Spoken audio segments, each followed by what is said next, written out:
ADOM TROTRO Prince Owusu asiedu akopie mu wo ABC Junction Achimota na woni ade shedi nkomo wasi nsɔhwɛ no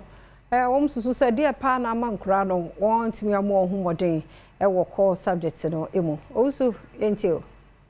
ABC Junction Achimota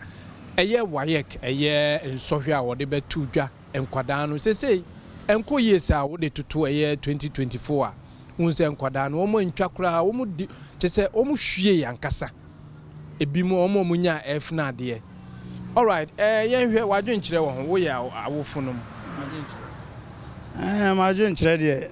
se de na menua kan se aban no twam no bi ba de waba sesei edenti na wo bre so de enkola etimi aferi potokra sa so tina yeso omo hwe ade omo ye no so omo ye ade na enye ye dia omo hwe na omo nye ne ye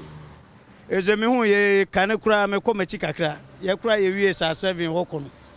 na discipline wo school mu pa na enye easy sa so won ko school kura wo ma metimu du ko school me bu enne wo dia ba kan obi ba o se enne enoma di sa na ekọ enne wo hu kola de enam so ekoba enne wo mu feri no hwe nipa dodo aferi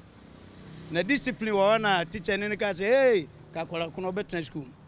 ene bet nti kola kuno mpeso ko school bezi yi ta se free so nti ene mentena be na menya phone bi na me fenye bet asem sa nti omo hwe ni ye na omo hwe enwomesua zoro omo toto omo no ma ye se de Ghana ha de bia se pentoma pefra entoma be ya aye Ghana pentoma pefra ne ye ni ya na fe entoma pefra entoma na entoma be de bia Ghana de bia de ba ko yete ho sa we ya bai ye be ka sa ye kan wi a na ko edin na eda so ko so ntimi de madwen kira ofa me de ba ma no timpanimfo hwe na omo tutu no maye se de bi nsi biem kura that's opening kese won so adwen kire okay mesamba opening no all right so adwen kire me madwen kire ne se enkwala ni nsua de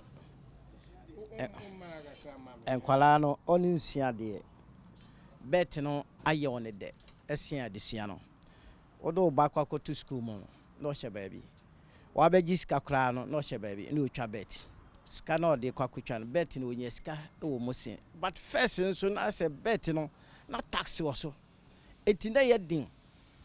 so we kwa kutwa bet no but he say the as bet no as free ya yini free ni dia sound nkwala no so kogu inside o okosoro a nkwala egu no nye ize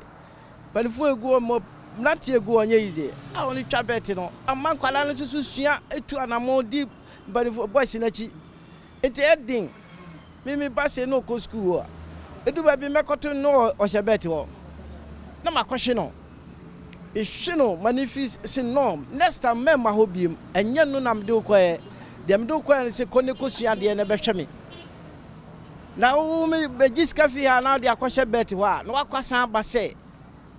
papa mi sikasa dabi eno de enya djuma enti se bet ne de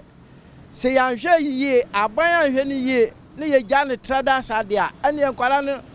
sa ne beba no on be felisa because additional nyawona djuma se bet na oni twa no cause twa no nya 52 million 40 something million 80 million 90 million e de biem na beka kire na mana ye de akosua de o de ne koto adwuma mu kura o beka so onsua onko wo hwehwe no no hye bet ase unhu ne da enti mesre aban ne hwe ni school performance so hwe ho akwan no ni sisa ne mana no oni si anokwan na emma ne sen ba we de enwa safi ayi we mu de it's too much yeti anopa news no na chese ano ya din enkwala feli no enye enkwala ketwa mi mani Fred mi wie school form 4 83 na mi wie school but mi hu bi sada fail we mi hu bi sada enti eye din sa ban fa ne nansi form se no na kutia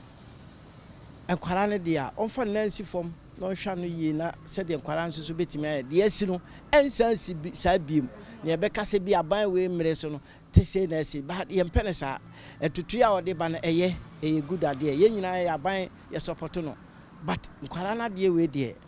asa aboye pusa Aja Manuasi. All right, ja also Ubeka. Awofo mo nka bi o fere bi enim esuro bi enim obeni baka ka ho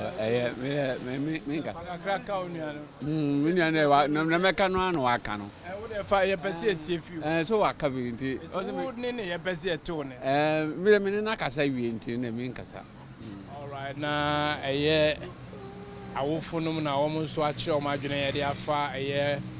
performance a enkoyi efa sukufu a wo mo tro WASSCE ensohwe me nso na me di mate wo trotro me se trotro ne ye ma mate ne jisu se awe